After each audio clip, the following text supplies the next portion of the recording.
to kill it. I was meant to win. I am down and willing, so I will find a way. It took a minute, now it didn't happen right away. When it get hot in the kitchen, you decide to stay. That's how it winners made. Stick a fork in the hater on my dinner plate. I walk into the fire like it's just a bit of flame. I switch my style up, watch the money pile up. What is going on, everybody? Welcome to the Clydesdale Media Podcast, where this is attempt 2 to go live. And this one seems to have worked. Yep. Well, we are continuing our series on highlighting the athletes of the 2024 Legends Masters CrossFit Games. And I'm so pumped, so honored to have with me Tammi Saunders. Tammi, how's it going? It is going really good. Thank you. I'm honored to be here. This is super cool. Well, we're honored to have you because, and what I'm learning is the Masters community is just super cool. We're all right. We're a pretty cool bunch of guys and girls. Yeah, for sure. It's been fun getting to know everybody because to be honest, we've all lived lives longer, right, than the elite division. We've been through things. We have cool careers, and we're doing all this with balance and all that through life. And it creates a better story. For sure. I agree. So let's get your story. So did you have an athletic background growing up? Not really. I did gymnastics from maybe second grade to like middle school. But it's an expensive sport. And I come from not a family with the means. So by 8th grade, when it started to get like super competitive and it was more like club type stuff, I wasn't able to continue. But I always did I like tumbling and stuff like that, but that was about it. Yeah. So not athletic. I found a testimonial that you wrote when you were at one gym. I don't think it's where you are now. Where you talked about putting together a slideshow for your brother's wedding. Yeah. And you went through old pictures. Yeah. And so you didn't have the big athletic background, and then you got yourself in a position that probably isn't where you wanted to be. And sure. what was it that shook you out of that? Gosh, you know what? I think about this often. Like, what was it about that period in time? Like, what was it that made me make that step into going into a CrossFit gym? My brother had started going and was talking about it. And I think really I was at a place in my life where I was just really feeling stuck. I was feeling unmotivated, unfulfilled. I was about 40, a little over 40, 41, 42 years old. And I was like, this can't be all there is to life. My mom then passed away. And then it just really kind of shook some things in me where I was like, this life I'm living this can't be it. Like, there has to be something more. And so my brother had been asking me to go to a CrossFit gym, and it was very culty to me. And I was like, I don't know what, like, it's just weird. And we'd go on vacation and he'd go do a drop-in and I didn't know what that meant. And it was just very strange to me. But my daughter wanted to go. So I went with her. We went to a foundations class, a trial. And I don't know what it was, but when I walked in, there was something about this group of people. I don't know what it was. I can't put my finger on it, but whatever they had, I just knew in that moment, I was like, I want that. And I'm going to keep coming back to this place till I have that. And it wasn't fitness. It was this sense of joy. They looked like they had purpose. They looked happy. They looked fun. They looked like they had community. They had all the things that was lacking in my life. And I don't know, it was like from that first workout, I was like, this is it. So in this testimonial, you talk about having smoked, you talk about having an eating disorder, but most importantly, you talk about there was a voice in your head that you had to attack. Yeah. So yes, all of those things are true. I think that there was a story that I told myself that like I didn't belong, or I couldn't do it, or I wasn't good enough, or there was this whole narrative that I had in my head. And I don't know what it was, but I was just like, we're going to go for it. We're going to see like how far we can take this. And truly when I started, I just wanted to survive the class. Like, let's be honest, I had no aspirations. I am the most unlikely CrossFit head coach or games athlete. It's still weird to say that out of my mouth that I'm a games athlete. But I really just wanted to survive a workout. And the early ones, I cried every time I left the gym because it was just so hard and I didn't do hard things. I would walk up to that line of hard and I would quit. I was afraid. I had given up on myself. I didn't know how to get myself to do the things I wanted to do, if any of that makes sense. Totally. I think the one thing that almost everybody can relate to is the voice in your head. And Yeah. it doesn't matter who you are, everybody has one. And it just comes up in different situations. Yeah. And you could be the most elite athlete in the world. And at a critical moment in a game or a competition, that voice comes up and you have to attack it. Yeah. Right? Am For I going sure. to give in or am I going to overcome? Yeah. Whether you're starting your journey or at the end of your journey, everybody faces those voices. Right. So I think it's the most relatable story that anybody could tell. Yeah, it's there are truly days where I look at myself and I try to step back from myself and look at myself from like someone else's point of view. Because when I look at myself, I can't really remember that person that I used to be. Like I do, but it seems so surreal. It's like, who is that? I can't relate to her anymore. She was a girl who smoked 2 packs of cigarettes a day. She had a raging eating disorder. She didn't know how to, like, functioning was hard for me. On the outside, I looked like I had it all together, but on the inside, it was like there was anxiety, there was like worth issues, there were just a lot of stuff. And so what I realized is the further I went in my CrossFit journey of just like showing up for myself, doing the hard thing, listening to some really great people that I surrounded myself, that it just started, it didn't get easier, but it became more like that was just what I did. I just got really used to doing the hard thing. And now I do the hard thing all the time because that's what I make myself do. I think the analogy I use most in doing anything now is you got to put in the reps, right? Whether I'm doing a podcast, whether I'm doing CrossFit, whether you have to put in the reps so that it becomes just what you do. Yeah. I think that it was just really easy for me to quit if something got a little bit hard. I didn't understand that what I was actually looking for was on the other side of that hard. The change that I wanted to see in my life, the things that I wanted to come to fruition, I was my own roadblock. Like they were there. They weren't not for me. I could have them if I just leaned in a little bit to that really uncomfortable space. And I think that we get as people to this uncomfortable space and it's hard to make yourself lean into it, right? And be like, I know on the other side is everything that I've been asking for, is all the things that are going to make my life feel better or more complete or give me purpose or give me direction. So does that overcoming the hard thing become addictive? Because now not only did you get yourself back on track and start CrossFit, but now you coach CrossFit. I do. Now you live CrossFit. You are a CrossFit Games athlete.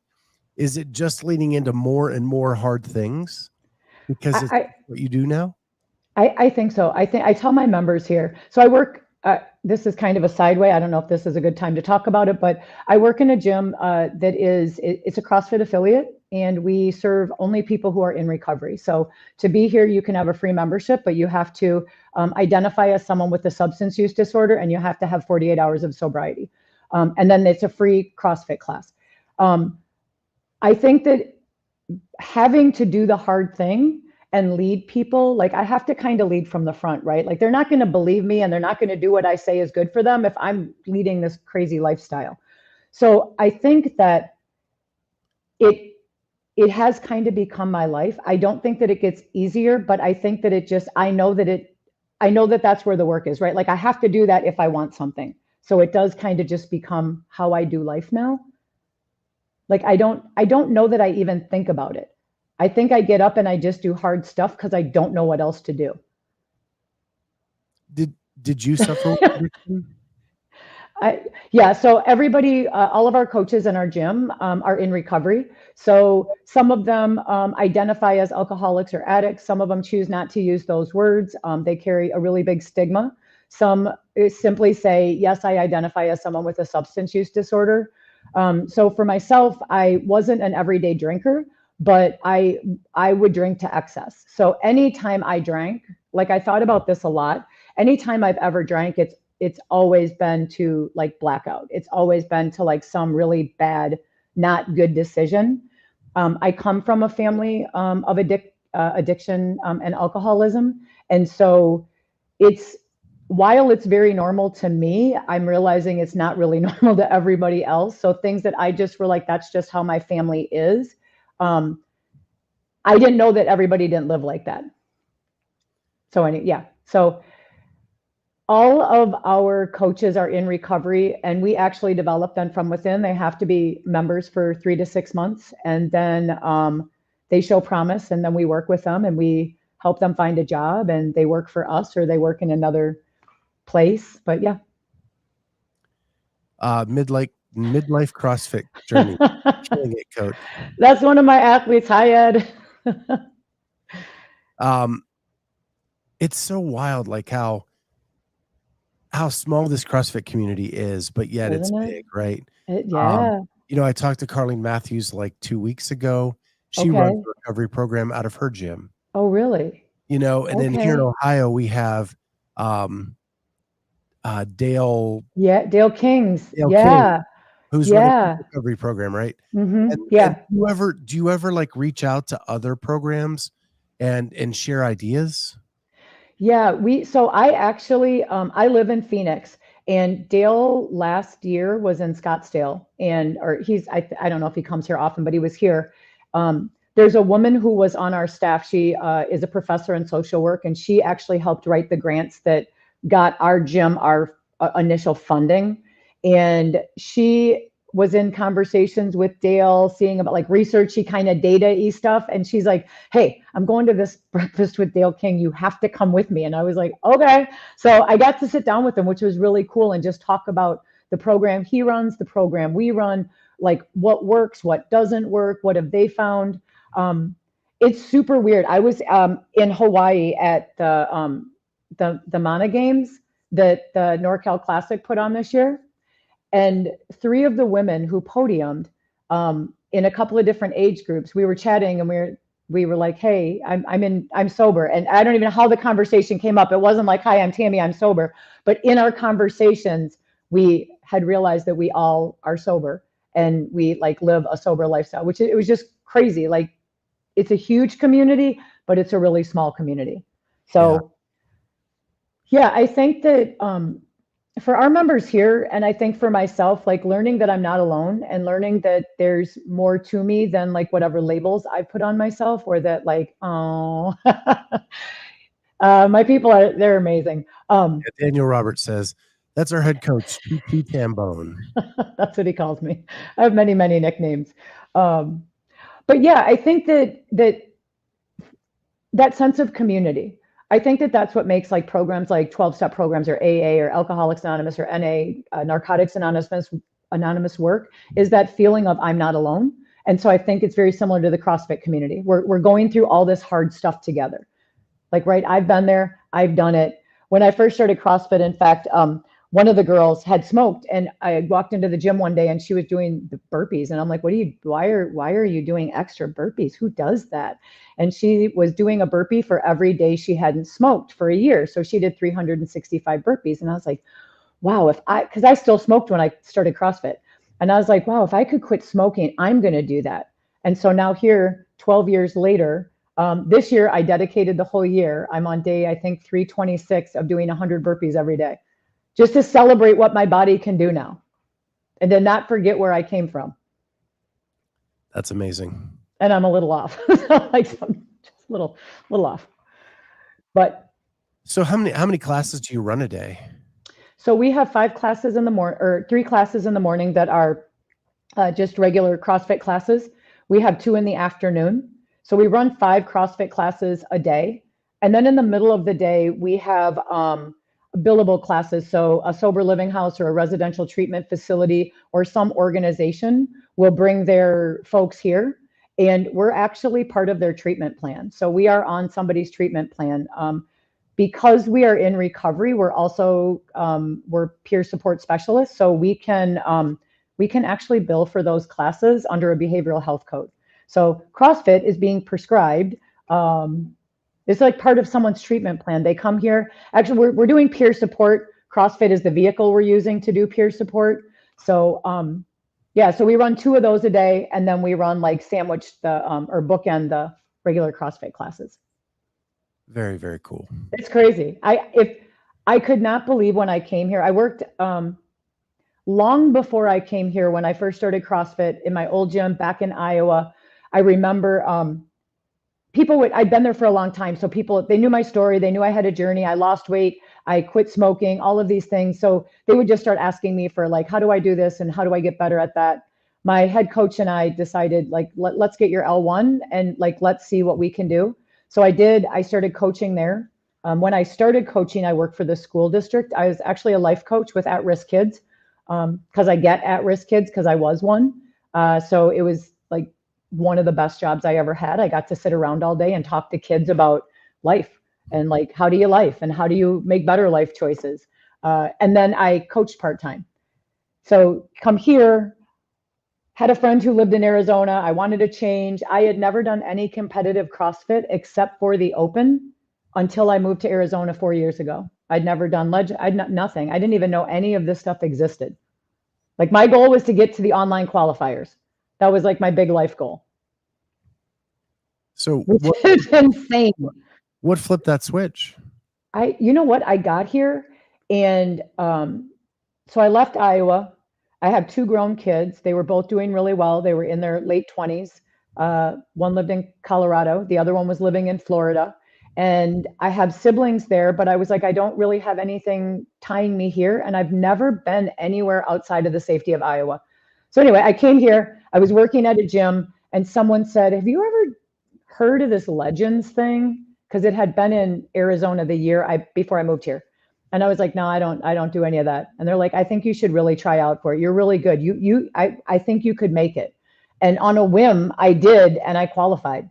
And that was the first year I qualified for the online qualifiers as well. When you just don't know what exists until you know it exists, and then your eyes are like, oh, wow, okay, maybe I could do this. So I don't know. I just kept trying. Once you did that first one, did it become that itch you needed to scratch?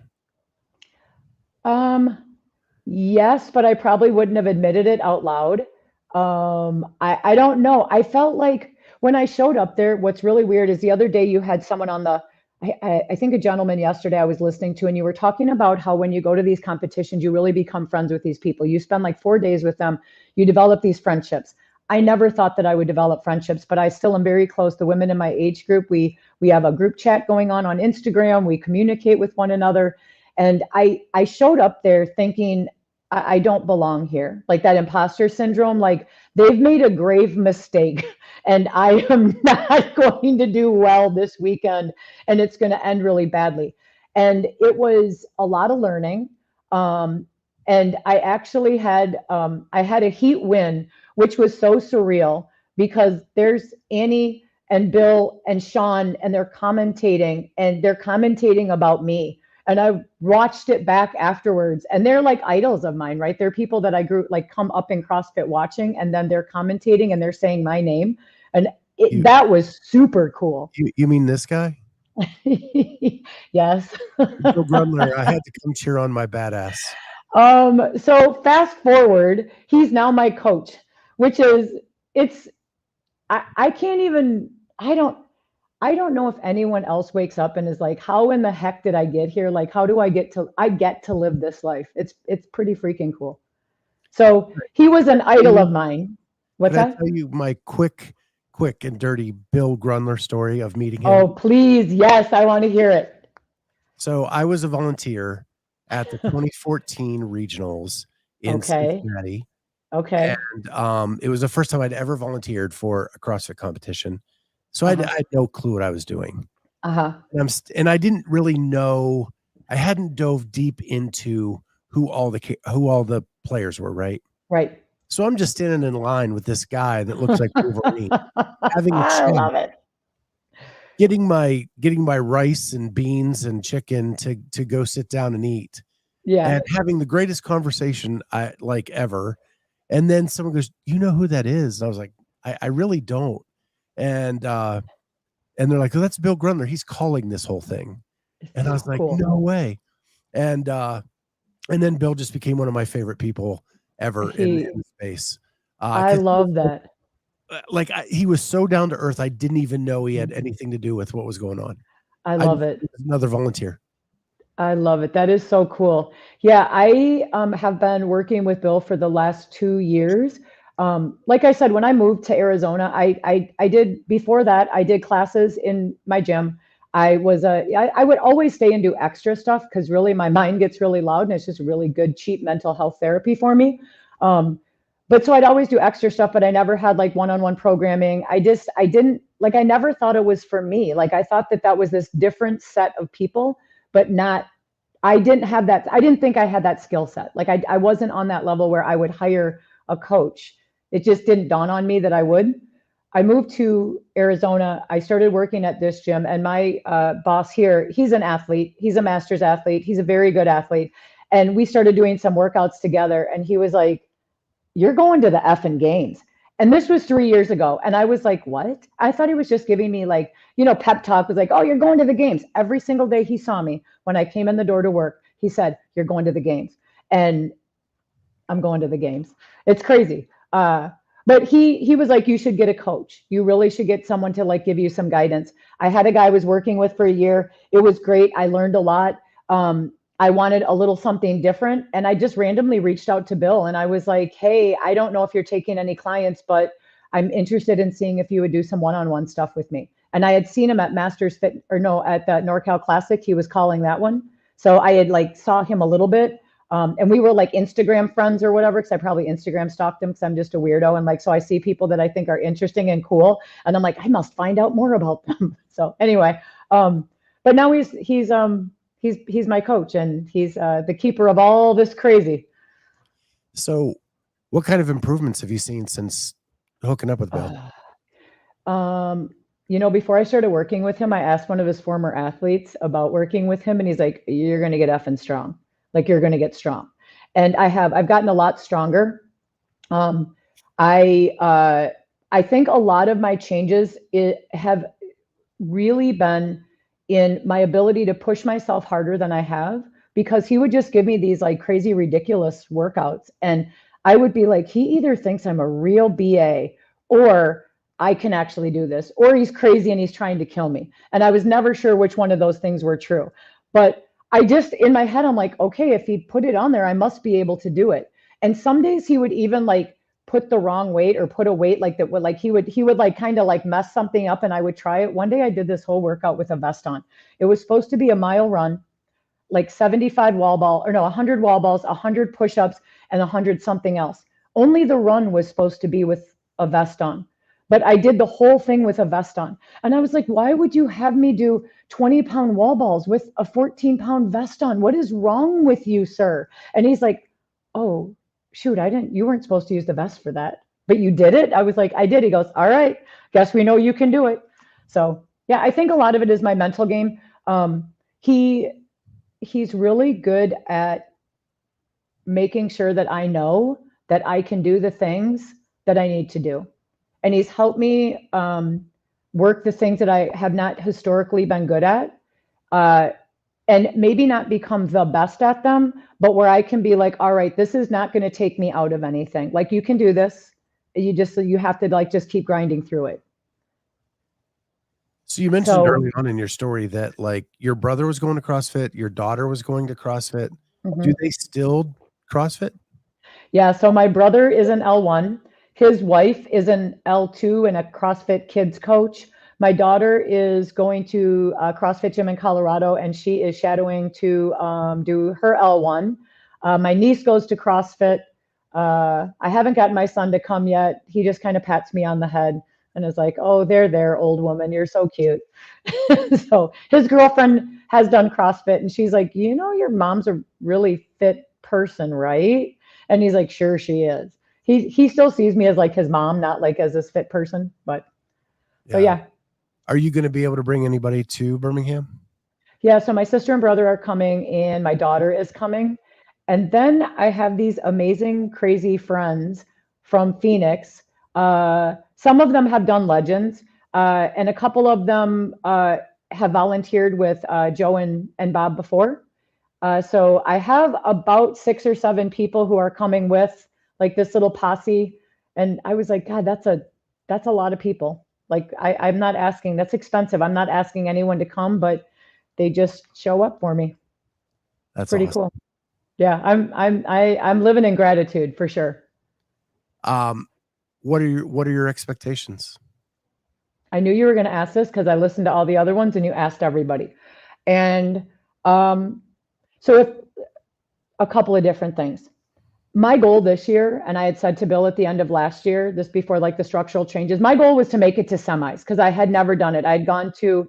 So first I want to say, I asked this question of everybody knowing that nobody wants to answer this question. I know. So nobody wants to give me a number, no. And that's fine. I want to Yes. hear how you get out of and what you want to tell me about the bigger goal. Yeah. That's why I asked the question. Gotcha. So my original goal was just to get to semifinals because to me that would have been a win. I hadn't made it there before. It was just a bonus that they took 30 people. I ended up in 17th, which I was like, okay, it wasn't like I barely skated. Like I had some really good, I had a top 3 finish and I had a not so good finish, but I was consistent enough. I look at the games as like the cake, like I got my cake. So anything else is just extra frosting. But for me, I want to show up and attack every workout the way Bill thinks I can. I want to get that into my head. I want to do the hard thing. I want to make, I like top 10. God, I don't want to say that, but I would like that. I would be happy with that. But if it doesn't happen, I'm not going to beat myself up. I really want to celebrate and showcase all the hard work I put in because I have worked like all of us have my butt off and have sacrificed. And I have said no to a lot of things in order to say yes to this. So I really want to soak in the experience. I have some friends who are CrossFit athletes and I would go to regionals back when there were regionals and I'd go be pit crew with them. And it was super cool. And I remember Street Horner, I don't know if he's listening to this, but his mom and I are very good friends. And I was there when Street made it to his first games. And I remember him saying to me, I saw him this summer and he's like, just soak it all in. Just enjoy it. Be in the moment. Don't worry about where you place. Don't worry. Like you do your best. Do everything you did in training. Do it as perfectly as you can do it. Know that mistakes are going to happen and just roll with the punches. And so that's really my goal. I want to make myself proud. I want to walk away and be like, yeah, that one kicked your butt, but you really did good on that one. That's kind of my thing. Corey Leonard says, I love extra. Right. Only if it's cream cheese frosting though. Well, cream cheese frosting is the best. So yes, I agree. So yeah, I think that, I would like to, I'm really, for me this year, it's the experience. I'm in a place where I didn't think I'd be able to go. This year's been crazy. I got my L3 after my second try, which is insane. That thing is so hard. It's so hard. I will say that after I took never take it away from you. No. And I remember it's so crazy. I took it the first time and I walked out feeling super confident. Like I was like, oh, I think I did really well. And it was the day after my birthday. And I was like, almost like, hey, happy birthday to you. And then I got my results and I was like, oh, this is not happy birthday to me. And I started to not tell anyone. And then I was like, no, this is just some things that happen. Your members need to know that. Your members need to know that you don't always win, that things happen. And how do you recover from that? What am I going to do? Am I going to be sad? Am I going to cry? Am I going to like be, oh, poor me? No, I put my head in a book, well, in a computer, and I just like nerded out for like 6 months. And then I took it again and I passed. So that happened. I made it to the games. My kids are happy, healthy. I have a great community here. So I'm just trying to have fun. But I'm super competitive. So I will try to do some work for that top 10 finish. I'm looking for it. I am. Yes. So we'll see. A lot of people don't know this who've been watching this series that but we're coming to the end of it. Okay. Right? The games are next week. I know. Like running out of time. Yes. So the guy I put up, Corey Leonard, who loves Yeah. frosting. Yes. I want you, the athletes, to know what you mean to him. He is in the journey to make the CrossFit Games. He is Oh, trying to set himself up to get there. And okay. every one of your stories, it's inspiring him Oh, I'm in gonna his journey cry. to get there. And he texted me that last night, and so I just want to share that, like, it's been awesome. I've enjoyed this series so much, getting to know each and every Pretty one cool. of you. But then to find out that, here's this guy in the chat putting in the work every day and then listening to your stories. And you Yeah. guys are giving him that little bit of push, Yes. And then, like, as he said, and it lets me know I'm on the right path. Dude, you are so on the right path. Here's what I've learned is that I had to see someone who looked like me or came from a place like me or who had a similar something like me to doing it to let me know it was possible.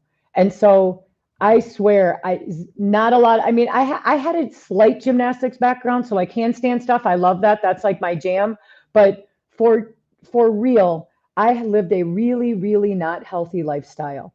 And I swear if I can do it and you just keep showing up for yourself and every decision I would make, I would say, does this serve the life I'm trying to create for myself? And if it didn't, I had to say, it's not for me. And it's hard. It's really hard and it's really lonely sometimes. But Corey, you can do it. I'll be your biggest cheerleader. Is he going to be at the games? Is he going to come and watch? I don't think so. Oh. But I do think he's going to be like so I know his next goal is to go to Legends. Oh, I can see you there, hopefully. Yeah. That would be super cool. I know that's the next checkbox on his list of items to get knocked down on his way. So, so fingers crossed, praying hard. I'm excited for him. That happens. Yeah. I want to say I didn't even get, the workouts were announced today. We didn't even get to talk about that. I'm not mad about them. Yeah, but they were released. Make sure you go out to IG and check those out. When I was on with James earlier today, they announced them while we were on the air. So we did pull them all up and go over them if you want to check them out. Awesome. I'm going to be in Birmingham. We're going to be doing a behind the scenes. Ellie Hiller and myself will be backstage in the corrals and the warm up areas, just capturing your conversations with your competitors, with your friends, with your coaches, all of that kind of stuff, and putting it into a multiple episode documentary that will come out after the games. So cool. That is so cool. Thank you so much. You guys are crushing it. And well, thank you. You're welcome. And I think sometimes masters are like feel overlooked sometimes. And so you doing things like this, with everything that's going on in the landscape right now, I noticed I'm like, no one's really talking about that. There's still some games left. Like there's still some people yet to go. So I love that you guys are doing this. I think it's fantastic. With everything that's happened, we have to find a way to move forward. Right. Yeah. And what better way than to go watch the athletes that demonstrate what the original methodology taught us, right? That we don't want to go into older age in decrepitude, right? You guys are flipping what it means to be a certain age on its head. Isn't it crazy? It's wild. My friends call me Benjamin Button. They're like, how are you aging in reverse? I'm like, I don't know. I just keep going to CrossFit. So it's the perfect thing to celebrate. Let's go back to our roots. Let's look at the population that are fighting age with both hands and killing it, and celebrate that as a way to move forward as a community. I love that. That sounds awesome. So that's what we're doing. We're going to go celebrate. We're going to do wrap-up shows every night from there. We're going to, do all the things we do. And Corey, just to Legends is his first check marks, then TFX. Nice. I'll be cheering for you, Corey. And with that, Tammi, you're the best. Oh, thank you so much. This was a blast. Thank you to everybody in the chat for being here. Yeah, I can't wait to meet you in person. Awesome. Thank you to everybody in the chat for making this a fun little episode. And tune in next week next week, next 1 week from today. They're Oh man. working live. Crazy. I'm cheering for you, Tammi. Oh, thank you so much. With that, everybody, thank you so much. We'll see you next time on the Clydesdale Media Podcast. Bye.